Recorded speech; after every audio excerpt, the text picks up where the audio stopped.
Segundo aos Tessalonicenses, capítulo de número 1. Eu vou ler apenas na versão revista e atualizada, porque o meu esboço eu imprimi e a partezinha do texto, a tinta azul, a impressora está dando sinal que quer me deixar na mão. Ainda bem que a parte do esboço não comprometeu. Já pensou que coisa? Coisas que acontecem com a tecnologia. O título da nossa mensagem de hoje, seguindo tudo aquilo que a gente vem ministrando ao longo desses dias, a vida da igreja em ações de graças. Em outras palavras, amados irmãos, a vida daquele que conheceu o Evangelho é uma ação de graça só. E é indispensável que seja dessa maneira. Porque o que se espera daquele que descobriu o Evangelho, aquele que ouviu o Evangelho e conseguiu compreendê-lo, e quando eu falo em compreensão do Evangelho, eu não estou querendo dizer que todos tenham que se tornar teólogos acadêmicos, que todos tenham que ter o mesmo entendimento, a mesma profundidade de conhecimento do Evangelho, mas que tenha a mínima compreensão possível para assimilar que este Evangelho é a única mensagem, a única proposta de redenção, de salvação para um ser outrora completamente perdido, condenado. Evangelho é sinônimo de boa nova, boas novas, de boa notícia, precisamente porque não se conhece uma notícia melhor do que essa. Olha, você estava morto e agora você está vivo. Você quer notícia melhor que essa? Olha, você estava no inferno, mas o Senhor Jesus te arrancou de lá e agora você é um cidadão do céu, viu? Você quer notícia melhor que essa, meu irmão? Está de brincadeira. Lamentavelmente, ao longo desses séculos, homens inescrupulosos, alguns desinformados, apenas vendendo um peixe estragado tal qual receberam, mas no meio deles muitos homens inescrupulosos, vilões da palavra de Deus, transformaram essa mensagem, deturparam, estragaram essa mensagem e têm entregue para o povo um outro evangelho que não é esse da cruz do Senhor Jesus Cristo. E aí vai fazer outras propostas. E pessoas vão à igreja, pessoas vão ao que entendem ser o evangelho, ouvir indivíduos que pensam ser pastores, pregando uma coisa que faz com que os que ouvem aquilo se tornem ainda mais egoístas do que o que já eram, mais materialistas do que o que eram, e esperam que na igreja possam obter alguma vantagem, seja ela material, física, sentimental, e relegam o principal, a salvação da nossa alma, a um segundo plano, a um terceiro, a um quarto, a um quinto. Ou seja, o cara está se lixando para céu, para inferno, para condenação, para salvação. Ele quer saber se vai ter uma campanha aqui que vai fazer com que ele, outrora pobre, agora fique rico. Outrora encalhado, agora arrume um relacionamento, um amor. Outrora anônimo, agora se candidate a deputado e seja eleito às custas da igreja. E por aí vai. Mas as ações de graças que se espera e que são marcas pelas quais você olha para aquele camarada, você olha para aquele indivíduo e reconhece, opa, aquele camarada realmente nasceu de novo, mudou de vida, esse deve mesmo ser um servo do Senhor. Essas ações de graças são precisamente aquelas atitudes que nós vamos levar o resto dos nossos dias praticando exatamente em gratidão a Deus por aquilo que de tão maravilhoso Ele fez em nossas vidas. Nos transformou de condenados em livres, nos transformou de mortos em vivos. Amém, amados? Amém. E essas ações de graças, se no domingo passado nós falamos acerca dos benefícios individuais de se pertencer à igreja, hoje nós vamos falar desses benefícios de modo coletivo. Coletividade. Talvez a expressão mais desprezada dos nossos dias. Nesses dias onde o que vale é o famoso ditado do farinha pouca, meu pirão primeiro, né? Bom, vou cuidar primeiro do meu, depois você se vira com o teu. Não, eu vou resolver primeiro o meu problema, depois a gente vê qual é a tua. Os benefícios do Evangelho para a coletividade. E essa coletividade vivendo em ações de graças para esse Deus Salvador. Essa coletividade, esse coletivo de irmãos, esse ajuntamento de irmãos, é a igreja do Senhor. Amém, amados? Igreja, aquela acerca da qual, em Romanos capítulo 12, nós fomos instruídos assim: alegrai-vos com os que se alegram, chorai com os que choram. Dentro da coletividade, não pode estar bom para mim se estiver ruim para você. Não pode estar bom para você se está ruim para mim. Se um chora, todos choram. Se um se alegra, todos se alegram. Um membro do corpo saudável dentro de um corpo todo saudável é alegria para o corpo inteiro. Um único membro, um único órgão do corpo doente faz com que o corpo inteiro sofra. E na igreja é precisamente assim que nós vivemos. Amém, amados? Vamos ler o texto para que em seguida a gente o exponha. Segundo aos Tessalonicenses, capítulo 1, os versículos a partir do 3, que diz assim: irmãos, cumpre-nos dar sempre graças a Deus no tocante a vocês, como é justo, pois a vossa fé cresce sobremaneira e o vosso mútuo amor de uns para com os outros vai aumentando, a tal ponto que nós mesmos nos gloriamos de vocês nas igrejas de Deus, à vista da vossa constância e fé em todas as vossas perseguições e nas tribulações que suportais, sinal evidente do reto juízo de Deus, para que sejais considerados dignos do reino de Deus, pelo qual, com efeito, estais sofrendo.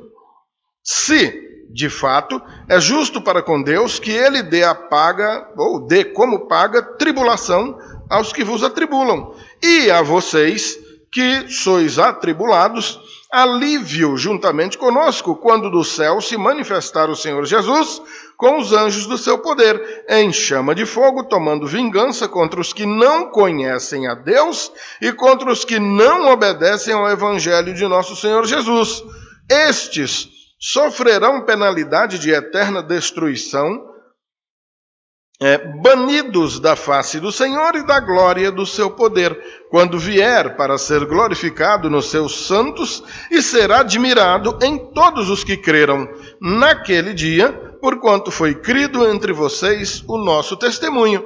Por isso, também não cessamos de orar por vocês, para que o nosso Deus vos torne dignos da sua vocação e cumpra com poder todo o propósito de bondade e obra de fé, a fim de que o nome de nosso Senhor Jesus seja glorificado em vocês e vocês nele, segundo a graça do nosso Deus e do Senhor Jesus Cristo.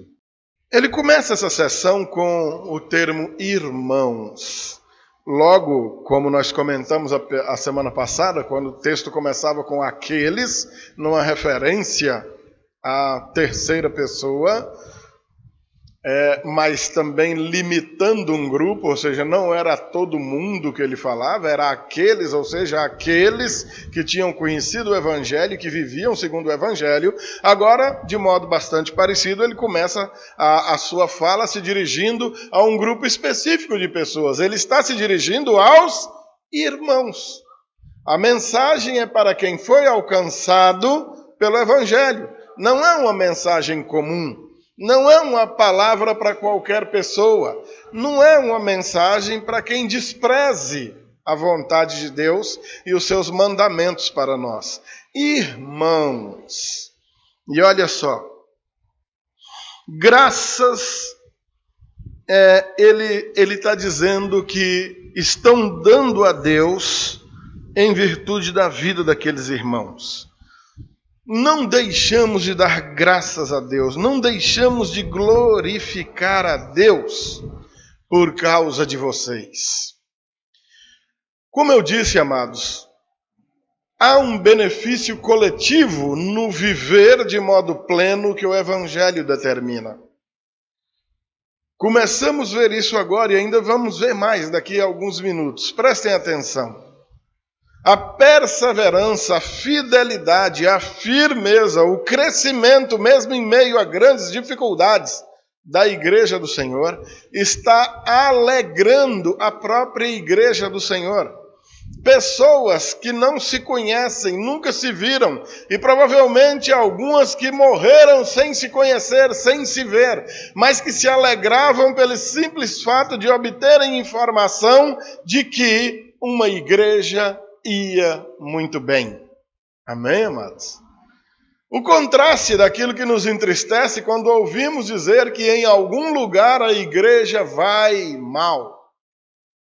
Como dói o nosso coração quando a gente ouve, olha, uma obra em tal lugar fechou, acabou.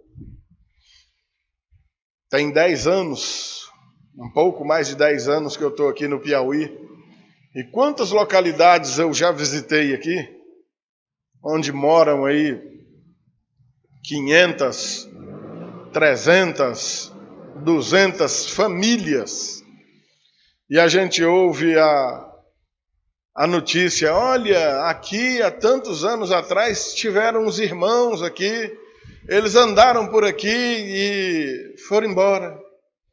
Pelos mais variados motivos. Pastor que pecou, largou a mulher, trocou a véia por uma novinha e abandonou a obra e foi embora. Pastor que deixou de receber o devido sustento da missão que o enviou, passou fome alguns dias, não aguentou mais, juntou sua malinha e foi embora também. Gente que foi expulsa pelos moradores locais, perseguição religiosa. Pelos mais variados motivos, em algum lugar a igreja foi mal e por algum motivo ela não perdurou, ela não resistiu, ela não permaneceu ali. E isso é muito triste. Lugares onde o evangelho ficou desacreditado, porque quando a gente chegou para pregar, nos encontramos com pessoas que disseram, olha, a gente até gosta de vocês, mas não dá para confiar muito, hoje vocês estão aqui, a gente começa a fazer amizade, começa a se apegar, de repente vocês somem. Duro, né? Ouvir isso. Uma igreja num determinado local, que num período de tempo relativamente muito curto, trocou de pastores 5, 6, 8, 10 vezes. E cada um que saiu deixou uma história pior, um testemunho, o chamado testemunho, para contar em virtude de algum mau comportamento, alguma má atitude praticada. Não obstante, recebemos notícias maravilhosas de obras que perduraram e mesmo em meio a todo tipo de dificuldade que você possa imaginar, a igreja se fixou ali, se firmou ali, cresceu e ali se desenvolveu e se tornou sede de grandes campos missionários e celeiros de envio de missionários para outros lugares. Amém, amados? E isso alegra o nosso coração. Aqui está o apóstolo Paulo glorificando a Deus publicamente pelas notícias que tem recebido de uma igreja numa cidade por nome Tessalônica. Olha, irmãos, nós não cessamos de dar graças a Deus por causa de vocês. É bom ouvir isso, já pensou eles lá lendo essa carta? Olha, o Paulo está alegre com a gente, ó. E vamos ver por quê? Porque, olha,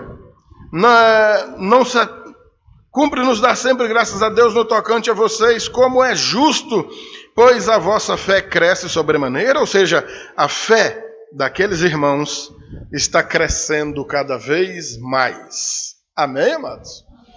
Deus lhes deu a fé e eles têm conseguido ver essa fé aumentar.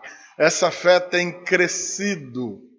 Tanto tem crescido porque deve ter aumentado naqueles irmãos que ali estão, como certamente tem crescido porque o número de pessoas de fé naquela localidade também tem aumentado.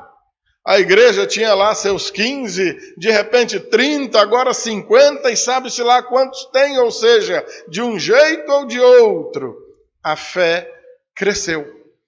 Ou aumentou naquele próprio irmão, ou fez com que outros irmãos de fé, ou outros irmãos fossem despertados para a fé naquele lugar.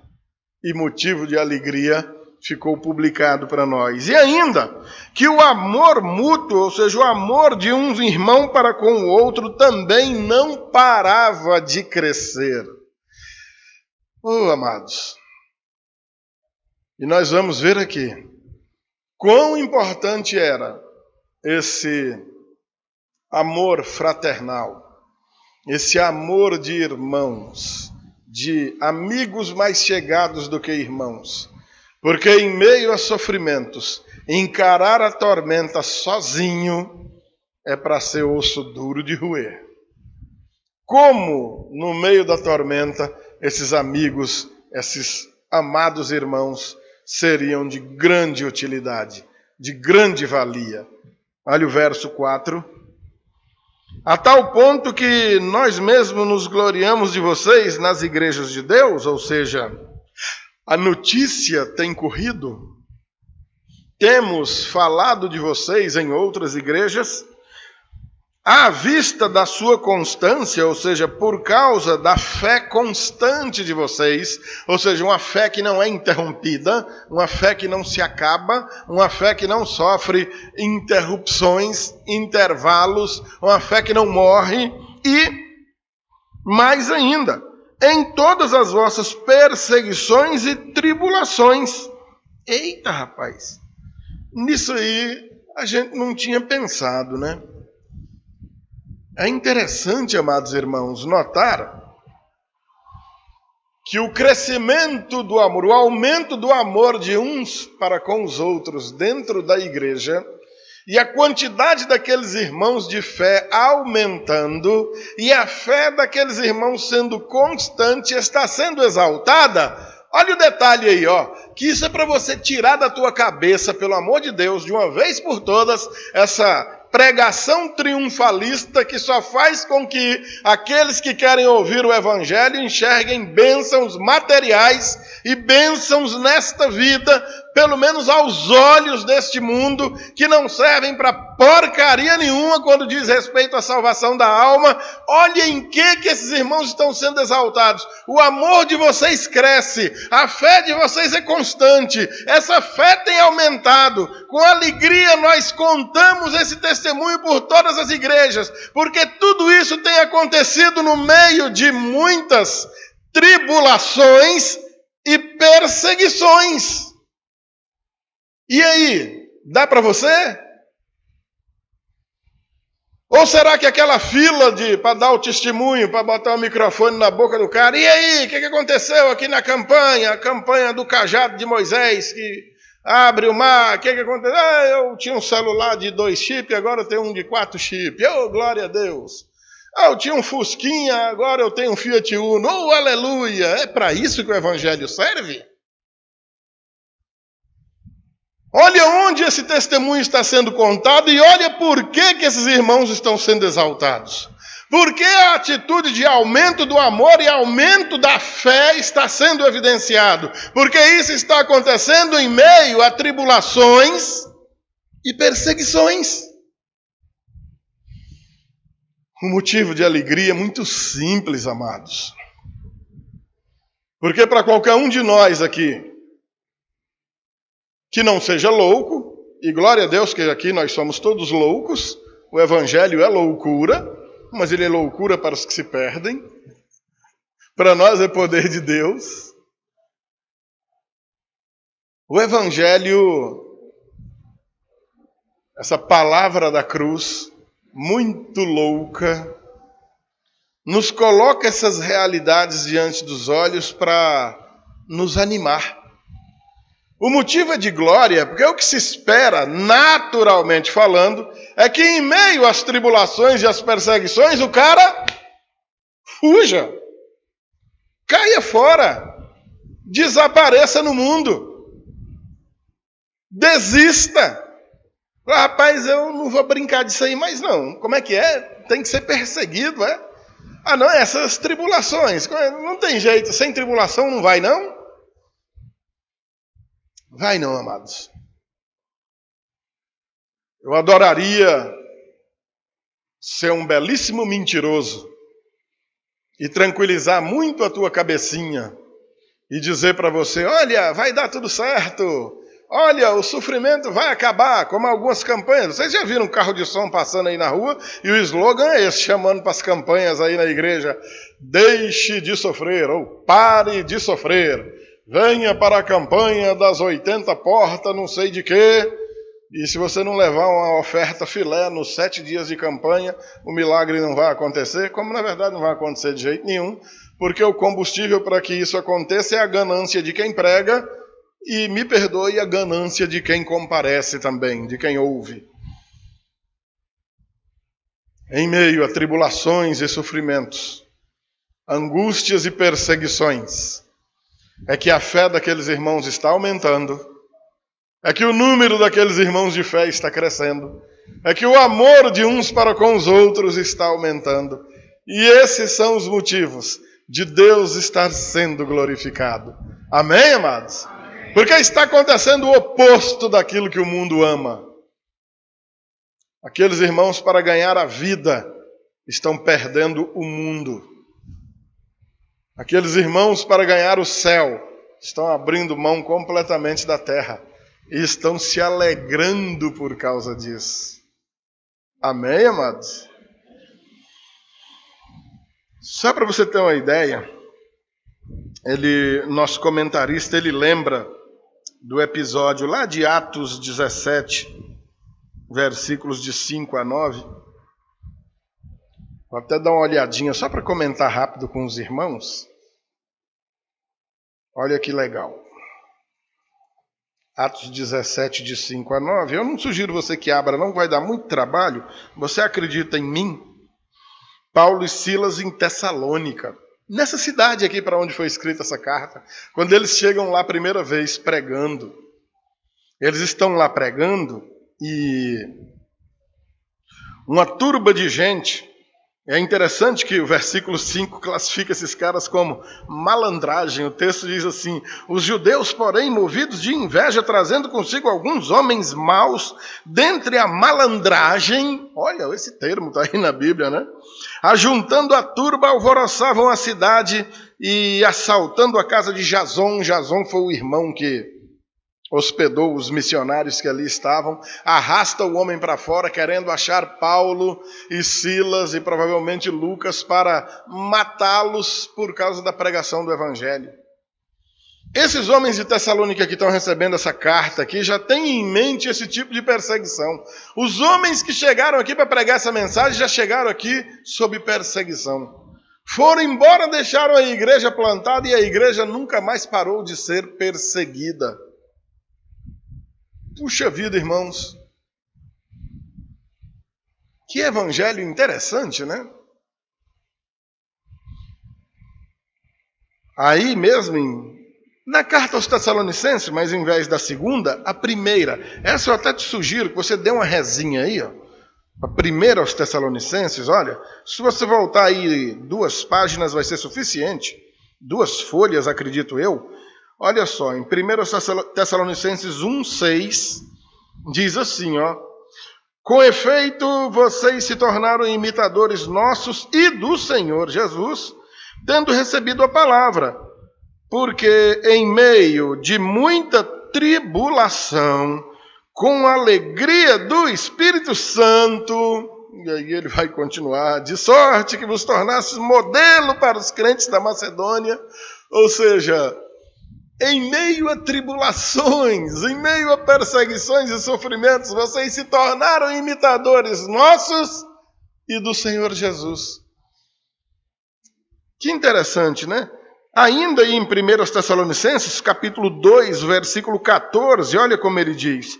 Tanto é assim, irmãos, que vocês se tornaram imitadores das igrejas de Deus existentes na Judéia, em Cristo Jesus, porque também padecestes, olha só, da parte dos vossos compatriotas as mesmas coisas que eles, por sua vez, sofreram dos judeus. Olha, enquanto lá na igreja da Judéia, os crentes de lá são perseguidos pelos seus próprios compatriotas judeus, vocês gregos aqui em Tessalônica, também tendo se convertido ao evangelho do Senhor Jesus Cristo, estão sofrendo perseguição tanto de judeu quanto dos gregos, porque, falar para você aqui, ó, o mundo odeia o evangelho. O mundo não gosta do evangelho. E quem ama o mundo não vai amar o evangelho. De jeito nenhum. E a melhor coisa a fazer é perseguir quem é do evangelho. E no meio dessas perseguições, muita gente desiste do evangelho e volta atrás. Mais um, só para a gente encerrar e voltar para lá de novo. 1 aos Tessalonicenses, capítulo 3, versículo 3. Olha como diz. A fim de que ninguém se inquiete com estas tribulações. Por quê? Vocês mesmos sabem que estamos designados para isso. Ou seja, ô crente, você está estranhando as perseguições? Você está estranhando as tribulações? Então, peraí, você não entendeu nada. O Senhor Jesus nunca enganou ninguém, amados. Ele nunca fez nenhuma pregação que sugerisse esse tipo de tapiação. Pelo contrário, quando os primeiros discípulos, nós vamos seguir o Senhor, vocês é que sabem. As raposas têm seus covis, as aves do céu têm os seus ninhos, eu não tenho nem onde reclinar a cabeça. Quer ir assim mesmo?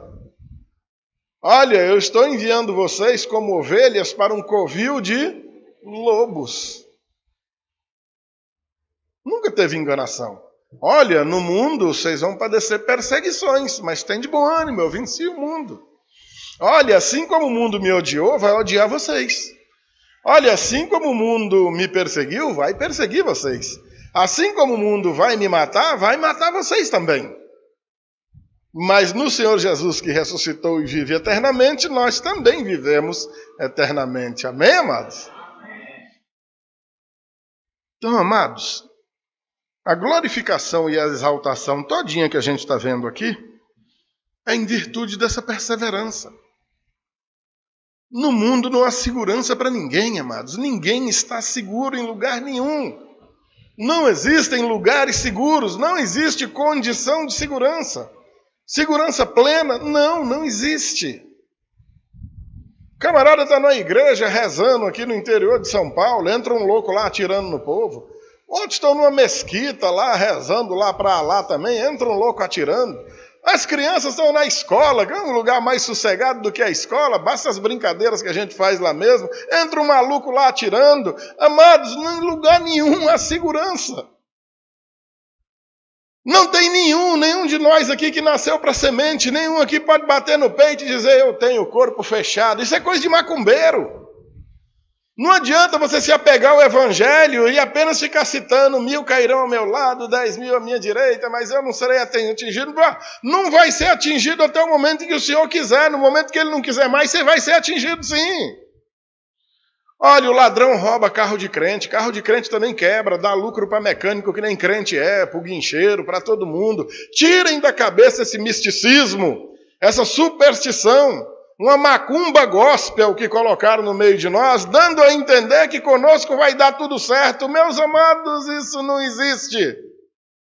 É oferecida para nós e oferecida graciosamente no Evangelho do Senhor Jesus Cristo uma segurança eterna. Por quê, amados? Segurança nesse mundo não precisa oferecer, porque não adianta. É utopia, é enganação, ninguém está seguro. Todos nós vamos morrer. Como diz lá o piadista, lá, o pastor engraçado, Cláudio Duarte, nós somos uma grande fila. Estamos todo mundo na fila da morte. Com a senha na mão, igual quando você fica no banco lá ou no hospital esperando chamar a sua senha. De repente, 145, já eu. Foi, acabou. Esse tempinho que a gente passa nesse mundo é muito breve, é muito curto, muito ligeiro. Mas findando essa vida aqui neste mundo, inicia-se a vida eterna, aquela que não tem fim. Oh, amados, que coisa, hein? Meu avô faleceu agora ano passado com 98 anos de idade. Iria fazer 99 agora no próximo dia 20 de maio.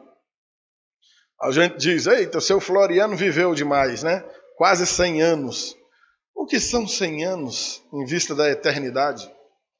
A segurança que o Senhor veio oferecer foi a segurança eterna. Amém, amados? Amém. Que começa a ser experimentada agora, mas que só será segurança eterna efetivamente para aquele que já esteja seguro no Senhor agora. Essa perseverança em meio a sofrimento, que é um sinal para o mundo inteiro de que você está seguro eternamente no Senhor. A garantia de vida eterna é essa. E a garantia só é efetiva porque quem garantiu não foi homem nenhum. Não foi nenhum pastor, não foi nenhum padre, não foi nem o Papa, foi o Senhor Jesus. Na casa do meu Pai há muitas moradas. Oh, glória a Deus. Versículo de número 6, que diz: se de fato é justo para com Deus que ele dê paga, tribulação aos que vos atribulam.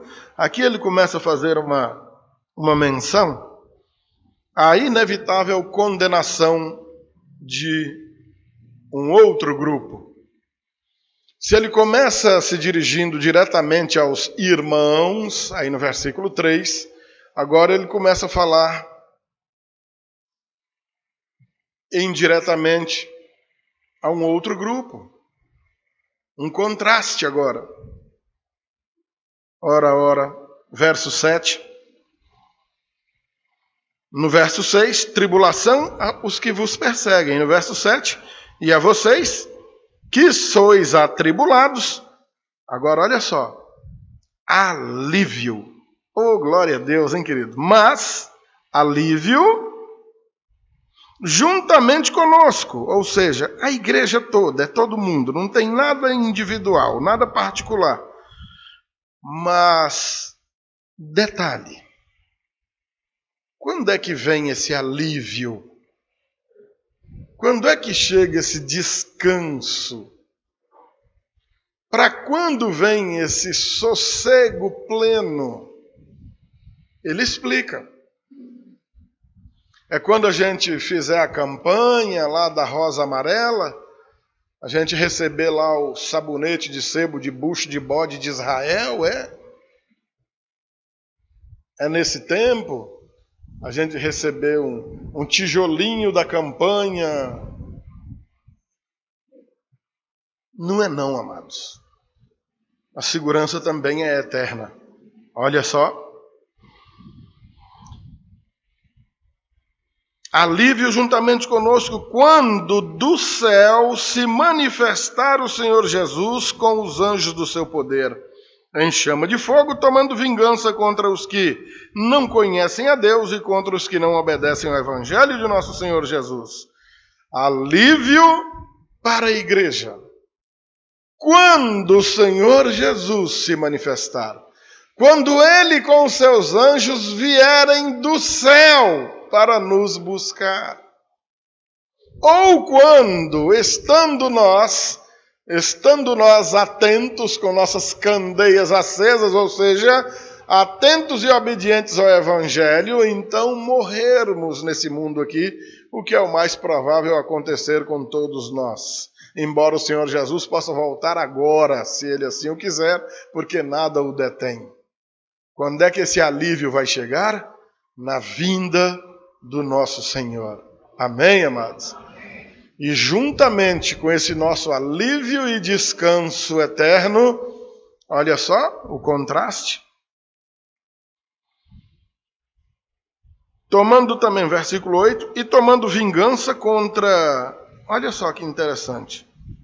tomando vingança contra, ou trazendo juízo, se você quiser, contra os que não conhecem a Deus. Olha só, dentro do grupo dos reprovados ainda uma subclassificação. Alguns que simplesmente não conhecem a Deus. Por algum motivo o Senhor não se revelou a eles. Isso não é problema nosso. Por mais que isso nos entristeça, e é alvo das nossas orações, oramos pelos nossos familiares queridos, por amigos que nós amamos, a fim de que o Evangelho chegue àqueles ouvidos, toque naqueles corações. Esse é nosso papel como igreja, mas lamentavelmente alguns vão morrer sem conhecer o Senhor, não terão um relacionamento com o Senhor, e é desses que ele está falando. E há uns outros ainda, uns que se recusam a ouvir, ou seja, a andar, porque ele está dizendo no versículo 8, né? Tomando vingança contra os que não conhecem a Deus e contra os que não obedecem ao Evangelho de nosso Senhor Jesus. Então, uns que não conhecem e outros que não obedecem. Na verdade, nenhum deles obedece. Agora é curioso que existe uns que conhecem. E mesmo conhecendo, não obedecem. Rebeldes. Curioso, né, amados? Você desobedecer a algo por não conhecer é terrível. Mas você mesmo conhecendo, ainda assim desobedecer, é mais terrível ainda. Rebelião, revolta, insubmissão terrível. E como há quem ame fazer isso, né? O Senhor está mandando assim, a palavra está dizendo assim, é assim que é para ser. Assim eu não quero, assim eu não gosto, assim eu não acho legal, assim não é gostoso não. Eu quero é do meu jeito, eu gosto é assim. É quando o camarada começa a criar um Deus para si. São aqueles que discutem com a gente. Não, eu não acredito que Deus seja assim não. Para mim Deus não é assim. Olha, já começa, é para mim Deus. Que para você, rapaz? Você não tem Deus, Deus não é particular teu, não. Que negócio de para mim? É para nós. Deus é Senhor do universo. Não existe nenhum ser nesse planeta que possa ter um conceito pessoal de Deus. Para mim Deus não é assim, não. É exatamente porque você não faz a mínima ideia de quem seja Deus. Ele se revela, o Deus soberano que é para todos. E a palavra está acessível a todos. Não tem uma palavra para um grupo e outra para outro, a palavra é para todos. Ele é um Deus único. Não tem como criar conceitos pessoais. A terrível situação desses aí no versículo 9. Olha só, amados, que triste. Estes sofrerão penalidade de eterna destruição, banidos da face do Senhor e da glória do seu poder, quando vier para ser glorificado nos seus santos e ser admirado em todos os que creram. Ou seja, mais uma vez o contraste entre os perdidos e os salvos. Mais uma vez sendo apresentado o benefício de juntos estarmos com Deus, de juntos estarmos glorificando a Deus. Em meio às perseguições, aos sofrimentos, às angústias, acerca das quais, estando nós sozinhos, vitória nenhuma seria possível, porque nós desistiríamos. Mas aí entra o grande benefício de estar juntos, o papel da congregação, do ato de congregar, do ato de estarmos juntos, quando suportamos uns aos outros em amor, quando aconselhamos uns aos outros em amor, quando edificamos, exortamos, repreendemos, animamos, consolamos uns aos outros em amor. Para isso serve a igreja. O Senhor Jesus a criou com esse fim, com esse propósito. Amém, queridos? Se estivéssemos sós, não aguentaríamos, não resistiríamos. não teríamos suporte, não teríamos instrução, ensino, e sairíamos feito barata tonta, batendo a cabeça, cada um correndo para um rumo e seguindo todos na mesma direção da destruição. Quando cada um pensa como quer, como cada um gosta do que quer gostar, quando cada um faz o que gosta de fazer e deixam de fazer aquilo que o Senhor determinou que se fizesse e da maneira que Ele determinou que fosse feito, para que todos se beneficiem juntamente. Amém, irmãos? Porque aqueles, os que não conheceram o Senhor, ou aqueles que não obedeceram ao Evangelho do Senhor, para esse está reservada a eternidade de destruição, um fim terrível. Por mais, olha só, por mais que nesta vida, aparentemente, ele seja considerado um vitorioso. Olha que homem bem-sucedido. E fazem uma cidade, e fazem uma estátua enorme com um cara, e botam lá na entrada da cidade, e dão o nome dele para a cidade, cidade de fulano de tal. Foi um guerreiro, um vitorioso, um conquistador, foi isso, foi aquilo outro, inteligente, fez uma máquina, foi lá no espaço, conquistou metade do mundo e morreu sem Jesus e está no inferno e lá padecerá eternamente. Em contraste com o pobrezinho, mendigo, que aos nossos olhos a gente olha, coitado desse cara, gente, que vida miserável desse pobre coitado, esse é um derrotado na vida, como é que um camarada pode ser lascado desse jeito aí, não é? E morreu na presença do Senhor, honrando ao Senhor, glorificando a Deus em meio a todo tipo de sofrimento e está seguro eternamente no Senhor. Amém, amados? Não confunda, que eu não estou aqui dizendo que todo mendigo está no céu e que todo indivíduo rico, bem-sucedido, automaticamente está no inferno. Não é isso que estamos pregando. O que estamos dizendo é que vale a pena acumular tesouros no céu, onde a traça e a ferrugem não corrói, onde o ladrão não escava e rouba, porque o que a gente acumula aqui na terra se deteriora, se estraga, a traça rói, a ferrugem come, o ladrão rouba. Não vale a pena, não adianta ajuntar nada aqui. Trabalhamos e trabalhamos pesado para juntar tesouros no céu e não na terra. Amém, amados? Versículo 12. O 11, para encerrar o 12. Por isso também não cessamos de orar por vocês, para que o nosso Deus vos torne dignos da sua vocação, ou seja, isso é a consumação da salvação, e cumpra com poder todo o propósito de bondade e obra de fé, ou seja, isso está no Senhor. Ele usa a mim, Ele usa você, Ele usa a quem quer para que os seus propósitos sejam levados a cabo. Os planos de Deus não podem ser frustrados. Ninguém frustra os planos de Deus.